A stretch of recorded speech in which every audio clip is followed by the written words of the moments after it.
What's up, guys? Got another new video here for you. This is Tuned In Sports. I'm Bennett. I'm Bryson, and we got another new video coming out for you. This is the Week 14 college football review. And we got another action-packed week of football this week. In the books. Unfortunately, to start things out the way we usually do, Michigan had a game scheduled against Maryland. They were not able to play. We had a game scheduled against Duke, and we weren't able to play. But that game is rescheduled for next week, right? I'm pretty sure the one against Duke is scheduled for next week. Yeah, I'm pretty sure. And so hopefully, they're able to play that game for them. But regardless, neither Michigan or FSU were able to play this week, so we're not going to spend much time talking about them. Maybe thankfully, there's not much to talk about with either of those teams anyways. Yeah, and Michigan has a game against Ohio State next week, so we'll see if they end up playing that one or if what. It gets canceled. Yeah, so we'll see. But anyways, let's go ahead and move on to a game that actually did happen, and we're actually going to start with the Colorado versus Arizona game. The reason we're starting with this one is because I actually didn't watch this game at all. Yeah, I didn't watch a single play from it. But what I will say is Colorado won the game 24-13 on the road at Arizona. Great job. They're really coming alive, showing that they know what they're doing and that they came to play. And that's really good to see and really good to hear. Yeah, just looking at it, Colorado had a new coach coming in this season. And, you see what their old coach is doing with Michigan State. He just got smoked today by Ohio State. And Ohio State had like 11 people sitting out, from what I was hearing. Or 11 people or more. I don't know exactly how many players Ohio State was missing, but Ohio State still managed to blow Michigan State out. Mm-hmm. But, props to Colorado, man. New coach. And I feel like this team's really playing with some heart. They want to prove that it wasn't just the coaching, Yeah, for sure. Stuff like that, so. For sure. Just kind of looking over the stats, like I said, we didn't watch the game, but Colorado had 3 turnovers, 1 fumble, 2 interceptions, only 92 yards passing. So, the running game or the passing game didn't do so hot for Colorado. Only 92 yards passing and 2 interceptions and a fumble. However, Broussard, 301 yards rushing. That's just insane. And then Sam Neuer, I think his name is Sam, had 6 rushes for 67. So that's just really, really good. Well done by the offensive line for blocking and just doing a great job on that. And honestly, that's just a really good job by the Colorado, especially by the offensive line. It's honestly kind of amazing to think that even though they had 307 yards rushing, actually more than that if you include other people, they still didn't win the time of possession. Yeah.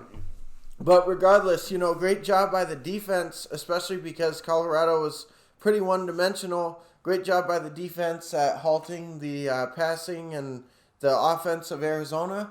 So, from what it looks like, I would say the game ball goes to the 2 lines, both the offensive and defensive line, disrupting the Arizona players, and on the other side, creating holes for the running back. So, great job by them.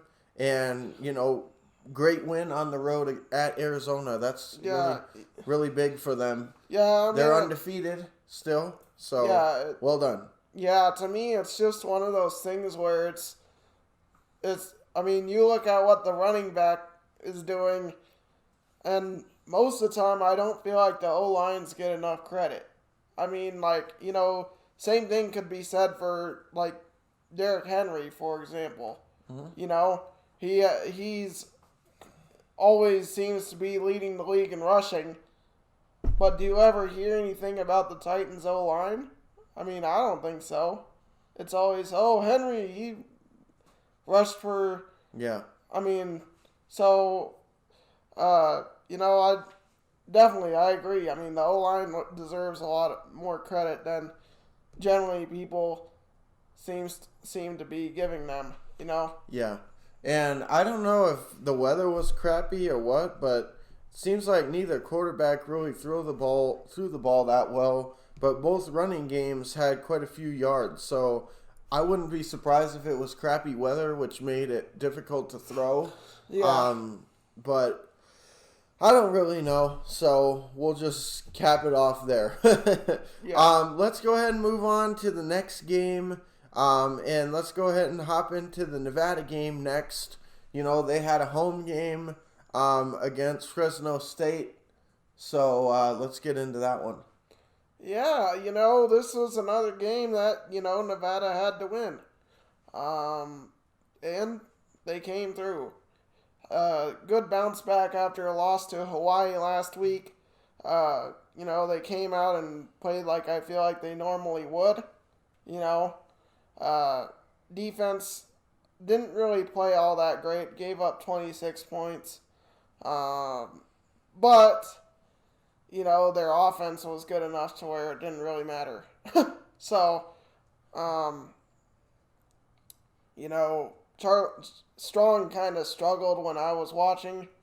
He was not necessarily playing the greatest, but, you just got to do enough to win, and that's what matters. So, yeah, and he did that. Yeah, that was really the theme of this game. It was really an ugly game for Nevada. Defense didn't play very good, at least compared to what we've been seeing in past weeks. The offense struggled. Strong threw some interceptions. Dubs didn't have that great of a game. He had a handful of just wide open drops. Well, maybe not a handful, but he did have some. But, he had 7 receptions for 97 yards. So, you look at that and you say, boy, well, what the hell is that struggling? But, he had a couple of balls that were just right through his hands. He had one deep bomb to him. He was by himself, pretty much. It was a walk-in touchdown because the defender tripped, and he just completely missed it.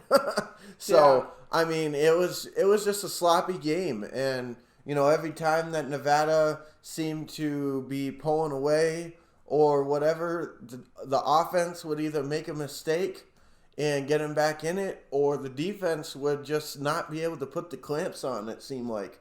Or they would put the clamps on, but then the offense would turn it over in a bad spot. So it was just a really ugly game. At one point in the game, they were ahead 30-20, and they were in the opponent's side of the field. And instead of kicking 3, which would have made it a 13-point game and would have made it where the other team needed 2 touchdowns, they decided to go for it. Didn't get it, of course. And, the announcers were saying, well, either way, they need 2 touchdowns to beat you, so, what does it matter? But, the way I'm looking at it is, the way that they went about it is they only needed a touchdown and a field goal, which a field goal is not that hard to get. You can get down the field pretty quick and kick a field goal. Or if you score a quick touchdown and all you need is a field goal, that's much different than needing to get in the end zone twice because there wasn't a ton of time left. I believe it was in the fourth quarter at that point. So, Yeah. I thought that was a really questionable decision by the coach of Nevada. And honestly, I just, it's great to see them doing well, but I'm still not sold on this coach. I can't argue with results, but at the same time, I don't know. Well, let me put it this way. If he's the one play calling, something needs to be worked on with that, because their play calling I'm not a huge fan of still, and I don't know. I mean, this was just a really sloppy game. They're very fortunate to have won this game. At one point they were up by 10, and they got super lucky that they were up by that much. Yeah. The quarterback for Fresno actually played pretty well. Hayner, that guy was really played well today. 41 of 65, 485 yards, no picks. It is crazy. That guy was throwing the ball, running the ball all over the field. It's just crazy, though, that he even had to throw 65 passes in a game. Was it that the running game was just stagnant? Part of the yeah. The defense for the run for Nevada did pretty good, but part of the problem was that they got behind by so much that they couldn't really afford to run because they couldn't give up time on the clock. Yeah. So, yeah. But it's just like one of those things where, Nevada, they just really they got the win. Yeah. And that's about it, because apart from that, they didn't look very good out there. They're very fortunate that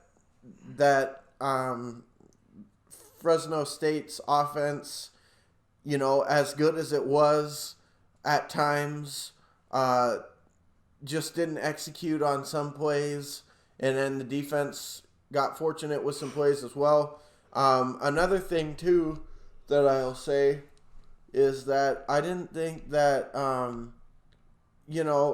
Nevada, they had some penalties in this game. They only had 5, but when those penalties were at times were kind of costly.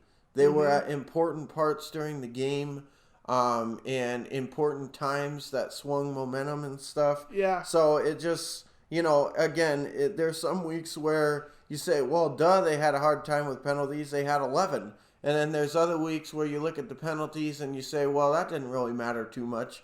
But in this case, it did kind of matter because of when the penalties took place, more so than how many they had. So, yeah. But, overall, way to get the win, I guess. I said, they didn't really play well. It was a sloppy game. Really on both sides. Both sides, it was a sloppy game, but not so much the quarterback of Fresno State. That guy was balling the whole day. He was just a monster, and he took some vicious hits too, and he just stayed out there and kept playing. Yeah. So tons of respect for him. But, Nevada ended up coming out victorious, so good for them. They've got a game against San Jose State next week, who is coming off a win, actually, against Hawaii. In Hawaii, which is something Nevada was unable to do, is beat Hawaii on the island. If they had done that, we'd be undefeated going into that game, too. So that is San Jose State undefeated? Yeah, they are. That's what I said. They're coming off that's a a win. huge game. So this game, as far as I know, with how I don't know completely how the brackets are set up, but as far as I know, this game at San Jose State is going to pretty much decide who wins our side of the thing, because I think that they are the only one. Has a better record? They're the only ones with a better record than us, and if we beat them head-to-head, then we'll have the head-to-head tie. Yeah. And so I think, if I'm correct, that this game is going to decide who represents that side of the Mountain West, I think. Either way, we need to win this game. It's a really big one coming next week. Oh, yeah. So we need to win that one, but we needed to get through this game. And we did that. We did that. I mean, to be honest, I would have rather had a dominating performance. But a win is a win against Fresno State, because ultimately we're going into next week against, an undefeated opponent. And this is ultimately probably going to determine, like he said, the winner of our side of the Mountain West. So it's going to be a big game, and Nevada definitely needs to show up if they want to win it. So we'll see what happens, but I got faith in Nevada. We'll see though. Yeah, we'll see what happens. I mean, like I said, it's definitely a game that they need to win, and I think that they can win it for sure. But we'll go ahead and talk about that more in the preview. Yeah. Last game, we'll go ahead and polish it off by talking about the Alabama game. They took on LSU today. Yeah, got smoked. In Baton Rouge. Ended up final score being 55-17. LSU. yeah, LSU. Alabama ended up beating LSU 55-17 on the road. So yeah, what'd you think of the game? Oh, nothing really to say about this one. It's just the typical. Alabama comes in and has dominant performances, and then, it's just the typical thing. They come in, have a dominant performance against somebody in their conference, and then they're like, then the people that do these rankings and stuff are like, their in-conference play is tough, when pretty much they blow out everybody in their conference. So, and they're like, these people that are doing the polls, not polls, but the rankings and stuff, are always like, their in-conference play is tough when they're blowing out everybody in there. So, I don't understand it, but, good win for Bama. Well, part of the reason why that is because, first of all, there's a lot of prestige in the conference, and they're highly respected. Second of all, when these teams go and play teams that are outside of the conference, they wipe the mat with them. All the time. Even the teams that don't win on the upper-ups usually go into the bowl games against other conference opponents and beat them. All the time. Or at the beginning of the season, when they play teams from other conferences, they usually beat them. So it's like, you can say, look at this team just wiping through all of it. But the same thing happens in the ACC. The same thing happens in the Big 12. The same thing happens in the Pac-12. It's the same thing in all of them. Same thing happens in the Big 10. Look at Ohio State. And look at Clemson. What difficulties have they had in the last handful of years? They played against Virginia Tech tonight, who's supposed to be a pretty solid school, and they beat them by like 30. And, now Notre Dame is added into the ACC schedule or whatever, so that adds one more team. But apart from that, North Carolina, they were supposed to be good this year, but they have like 2 or 3 losses on their record now. Florida State's garbage. And Virginia Tech, again, same thing. Miami, they're supposed to be pretty decent. I think they only have like 1 or 2 losses, but the one loss that they had was to Clemson, where they got absolutely destroyed. It's like, I understand what you're saying, but at the same time, it's like, most of the time, these SEC schools are beating everybody else outside of conference in bowl games, all kinds of stuff. If you look at the SEC's record against the Big Ten in bowl season the last couple of years, I mean, that'll tell you everything you need to know. They constantly are beating them. Up and down the conference, up and down everything. They're constantly beating them. From the tip tops to the bottom of the stuff, they're beating them.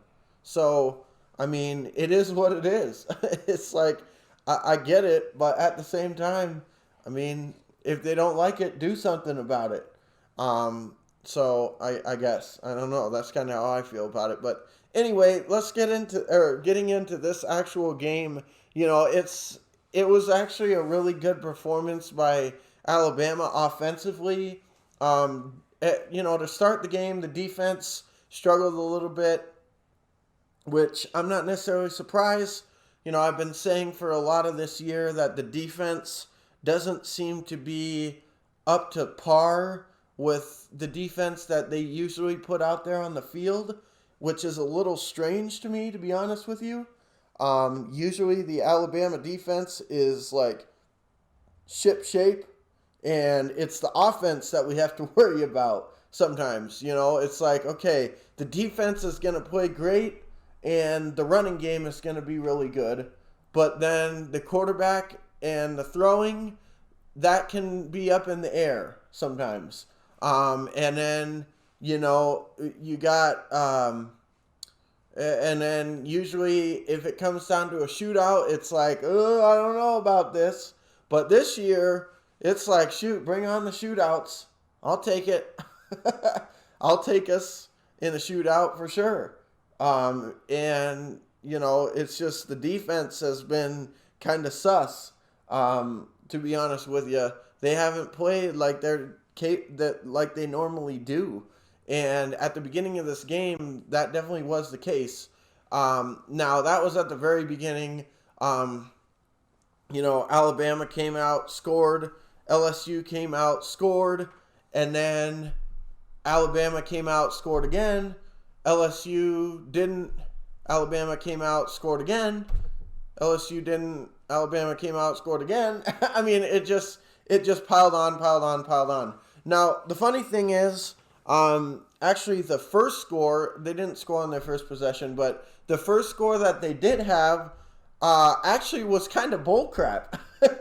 Because obviously, you know, the guy made a great play, and it should have been a walk-in touchdown. However, as he was walking to the goal line, he actually let go of the ball before he crossed the line. So it should have been a fumble. But they didn't, and all the announcers, all of the, you know, they called in Gene Steratore or whatever his name is, the booth analyst, and all of them said, oh yeah, that was a fumble. He didn't cross the line. But they just were like, shoot, give him the touchdown anyway. They didn't even review it. I mean, they reviewed it a couple of times, but it was like, what the hell? But anyway, you know, apart from that, it really didn't matter because, you know, LSU's defense, well, the biggest problem in this game was LSU's offense couldn't move the ball, and so the defense was out on the field, and the offense was just too good for Alabama. Multiple touchdowns in this game where guys weren't even close. I mean, there was one touchdown, I think, that put them up 21-0, I think it was, where Billings, what's his name? I think it's Billingsley or something like that. Billingsley was literally standing there by himself. There wasn't even another dude on the picture. You saw that one, right? Yeah. The Alabama receiver was just standing there by himself. Literally. And just walked into the end zone. There wasn't even another LSU player in the vicinity. Yeah, I mean, it was like social distancing to the extreme. Yeah, I mean, LSU's team from last year and the team from this year, you definitely noticed the difference. I mean, it's... With no Joe Burrow. Yeah. Well, I mean, not even just Burrow. I mean, it's all over the field. Yeah. You know? But, you know, the one thing I will say is there was a stat that said they only had 4 returning starters from last year on LSU this year. So that wasn't it. So that's not just Burrow. That's all over the field. I know, that's what I said. And only one of them was returning on the offense. The other 3 were defensive guys. I mean, and So LSU's QB that they got in there now is just, well, it's not really easy to, it's pretty easy to look trash when you're going against somebody like Bama, but man, this guy is bad. The LSU QB, I don't think he's all that good at all. I mean, yeah, I was not all that impressed with him. yeah. Pretty much got the floor wiped. Yeah. They pretty Well, much I wiped mean, the floor with the guy. unfortunately, LSU. I mean, they just didn't have enough. I mean, they just don't have enough to keep up. I mean, Alabama was literally scoring. I think they scored on every possession in the first quarter or first half, and it was just relentless. I mean, they stopped them a couple times, but even on those stops, they got field goals. So it was like they just couldn't stop them. They just couldn't keep them from scoring. And when you have an offense like LSU was playing tonight, you just can't keep up. That's it. I mean, and then on top of that, I feel like if the quarterback or if the LSU was actually in the game, I think the quarterback would have played better. But, it's the common thing. Put him in a situation where he's doing something that he's maybe not comfortable with, which is, he's a guy that seems to have a good scramble ability. So what do? Make sure that he can't run the ball because they're behind by too much. And that's what happened. Force him to throw it. And they did that. And, again, I mean, I'm not saying that LSU played horrible. As a matter of fact, I feel like they didn't play bad in the first bit. I mean, it was like 21-7 or 28-7 or something, but I didn't feel like they were completely out of the game. I mean, I really thought they were playing okay, and then they came out in the second half and scored. Actually, no, it wasn't that, but they came out, I think, in the second quarter, actually, scored a touchdown, and I was like, okay, they at times looked like they could maybe play, but again, it just got back to the same thing of the defense just couldn't stop anybody, and Alabama just had too many weapons, too many blown deep coverages, and just insane passes. Speaking of that, though, congrats to Devontae Smith, 231 yards receiving today. That's insane. And then the other thing is Mac Jones. He got to 27 touchdown passes in the SEC against SEC schools, and he's one away from breaking Joe Burrow's record from last year. He's one touchdown away from breaking Joe Burrow's record. So that just goes to show Mac Jones is the truth. That dude has impressed me to no end all season long. I mean, as a matter of fact, I was having some hot flashes watching him because I kept on expecting him to do things like Carson Wentz. Like, oh, get rid of the ball, get rid of it, get rid of it. Oh, right, I'm not watching Carson Wentz. I'm watching Mac Jones. This guy can actually play. So it was funny. But, I'm just saying, like, really, Mac Jones is just super, super impressive. And he's had a Heisman caliber year. For my money, obviously I'm a little biased, but I think he deserves the Heisman as much as anybody. I know Justin Fields is doing great things, and I know that people are ranting and raving about Kyle Trask from Florida. We'll see. He's got a game against Alabama coming up. If he balls out on that day too, then I definitely think he deserves to be in consideration as well. But, I'm just saying, like, I mean, Mac Jones, this dude, more weeks than not, it has, like, a pretty much impeccable game. And unfortunately, he kind of suffers from, in terms of stats and stuff, because good portion of the games, he's out by the fourth quarter. Mm-hmm.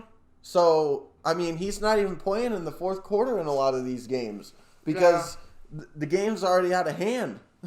That's pretty much happened in every game this year, except for maybe one or two where, he wasn't even playing Yeah. most of the way into it because the game was out of hand. So What also, what also happened with LSU is, they first possession of the game, they go right down the field and then go for it on 4th down instead of kicking 3. Yep. 4th and 1. Yep, they went for it, and then Alabama went straight down the field, 90-something yards, touchdown. It's like, you know what? Take the 3. Because against Alabama, you're not going to get many scoring opportunities in the first place. Yep. I just look at stuff like that and think it's costly. I mean, it's take points when you can get them, Yeah, exactly. I mean, and another great running day by Najee Harris. I mean, it was just a multitude of things, but, at the end of the day, you can nitpick this or that with LSU, but at the end of the day, they're just not on the same level this year. And they're not on the same level as they were last year. And I just think Alabama is playing better than just about anybody right now. And LSU, I feel like they've gotten better as the years progressed. They really were struggling at the beginning of the season. I feel like they've gotten better, but it's not enough. I mean, Alabama is just banging on all cylinders. They've got Devontae Smith is playing out of his mind. Robert Mechie has came in, or I think it's Robert. But anyway, Mechie, whatever his name is, or whatever his first name is, Mechie the third, he's came in and basically you didn't realize that Waddle was missing. Yeah. And that goes the same for Billingsley, has played really well in the other guy's absence, as well as, what's the other guy's name? But, I'm just saying, like, they had people step in there and really just... it kind of makes it seem like people aren't even there. If you gotta ask me, I mean, I really don't look at a lot of these teams in the top 4 and think they're all that scary. I think Notre Dame is overrated. I mean, I think if Trevor Lawrence was playing, they're losing against Clemson. Well, we'll find out in a couple weeks, I think. I'm just saying, though, I'm not really... I would want to play Notre Dame first if I was a team in the playoff. Yeah, in the playoff. Yep. Because I feel like you would win. I think they're a little bit overrated. And then Ohio. I like Ohio State. I think they're going to be tough, but they're the other team that I think might have a shot. Even Clemson does, but I don't know. Well, what it's going to come down to is what happens in the championship game. Because it's going to be Clemson versus Notre Dame again in the ACC championship game. So if Clemson's able to beat them, then Notre Dame might just be completely taken out. Or they might be still in there in the 4 seed or something. And wouldn't Clemson be out of it if they lost? Because Clemson's number 4, right? Well, Clemson would have 2 losses to Notre Dame, so you couldn't put them in there. No. Realistically. So if Notre Dame wins that game, that's going to be a huge thing for them. But, at the end of the day, I just don't think anybody that's in there right now is quite playing as well as Bama is. So, I don't think anybody in there right now is going to beat Bama. I think Ohio State. Let's put it this way. I'd rather not play Ohio State first, just because I want to see them have to go through somebody else first. I think Ohio State would be the one team that we could match up against that would maybe give us trouble, just simply because they've given us trouble in the past. However, with that being said, I think we'd be in a shootout with Ohio State, but I have full confidence in our offense that we could keep up with them. A handful of years ago, as a matter of fact, I believe it was the year that they first introduced the playoff concept. Yeah. We drew Ohio State in the first round against Urban Meyer, and they ended up beating us. That was the team with numbnuts from Ezekiel Elliott. Yeah. When Ezekiel Elliott was on the Buckeyes, he actually beat Bama that year. I don't think. Wait, is Urban Meyer still the coach there? No, he's not. No. So, but I'm just saying, I didn't think the so, schemes and stuff that Ohio State has and the speed and the quickness has been known to give Bama's defense problems in the past. However, this year, I mean, the defense isn't really the reason we're winning anyway.